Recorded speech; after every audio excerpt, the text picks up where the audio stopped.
ஆனா மூமின்களுக்கு ஈமான் அதிகரிச்சிச்சு. ரசூலுல்லாஹ் சொன்னது நடக்குது. அது அவங்களுக்கு ஈமானுக்கு அதிகரிப்பாக இருந்தது.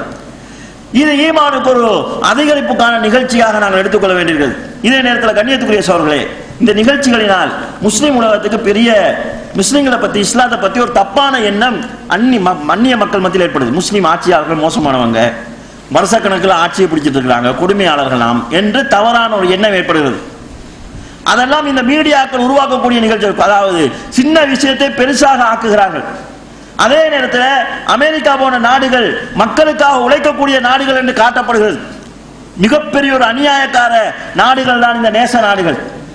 ஈராக்கிலே இதே லிபியாவுட மக்கள் ஆட்சிக்கு எதிராக கிளர்ச்சி செய்வது போல் ஈராக்கிலே ஆட்சிக்கு எதிராக கிளர்ச்சி செய்கிறார்கள். அங்கு கிளர்ச்சியாளர்களை கொள்வதற்காக தனது படையை இந்த நாடுகள் அனுப்பியிருக்கிறது.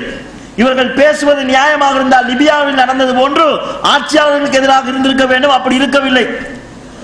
ஆப்கானிலே கர்சாய்க்கு எதிராக இளைஞர்கள் போராடுகிறார்கள். அவர்களை கொன்று குவிப்பதற்காக படைகள் அனுப்பப்படுகிறது.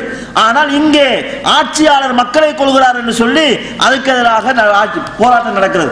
எனவே அங்கு அவர்கள் ஆட்சியில் இருப்பவரால் இவர்களுக்கு லாபம் இருக்கிறது. இப்ப ஆட்சி மாற்றம் ஒன்று கொண்டு வந்து லாபம் அடைய முயற்சி செய்கிறார்கள்.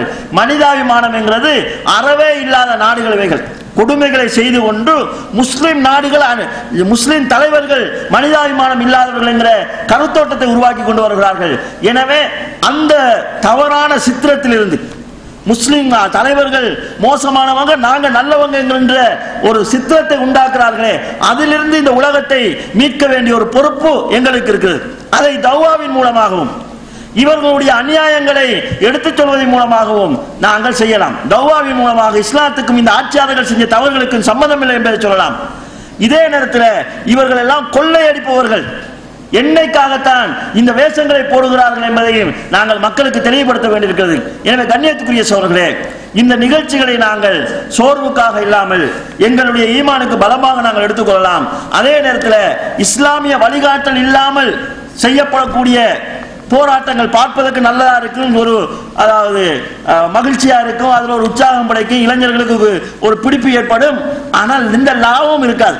ஈமான் இல்லை, இஹ்லாஸ் இல்லை, இஸ்லாம் காட்டி தந்த வழிமுறை இல்லை என்று வருகின்ற போது அது ஆபத்துக்களைத்தான் தேடித்தரும், அழிவுகளைத்தான் தேடித்தரும், நன்மையை தேடித்தராது. எனவே நாங்கள் எதிலும் இஸ்லாத்தை ஒரு வழிகாட்டியாக வைத்துக் கொண்டு எங்களுடைய பிரச்சாரமாக இருந்தாலும் சரி, முன்னெடுப்புகளாக இருந்தாலும் சரி, இஸ்லாமிய வழியில் தான் அதை அமைத்துக் கொள்ள வேண்டும்.